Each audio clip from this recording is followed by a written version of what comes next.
I actually never really felt like I slept that well. And the first time I had really had some alcohol or beer was, not just having one, but, having 4 or 5, and the fact that I slept really good, and it solved my sleeping problems. And then it also kind of was very comforting, and just the instant buzz was something that I feel like I had been possibly lacking. I started turning to hard alcohol and beer, and my tolerance was really big. And so I found some new acceptance with new friends that I had another talent besides just music, is that I was really good at consuming a lot of booze. And so after our first 2 years of marriage, my wife remembers journaling, I wonder if my husband is an alcoholic. Almost overnight turned into this reliance and just a comfort. I would just drive drunk all the time. As I'm coming out of the drive-through at KFC, I believe, there was 2 cop cars that wouldn't let me actually fully get out, and their lights were on. And when they came over and asked if I had been drinking, I was completely honest, and I said yes, and did the sobriety tests, and they arrested me.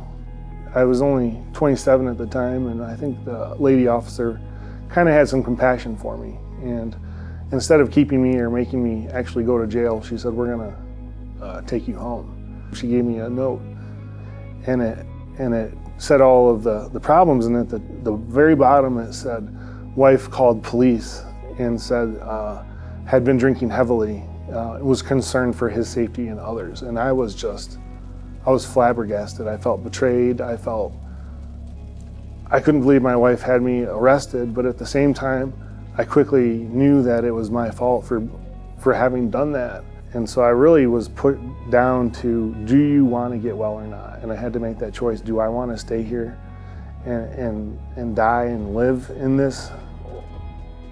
Or am I going to let myself give it over fully to Christ? And I decided, yes, I want to get well.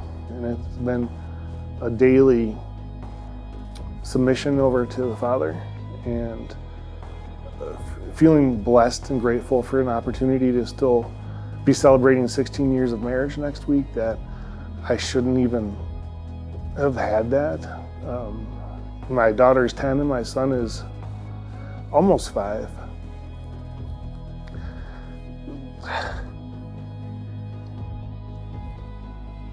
And praise the Lord, he'll probably never remember me drinking, because I stopped when he was 1. If you do not want to get well, there's nothing that anyone can force you to do. Do you want to get well?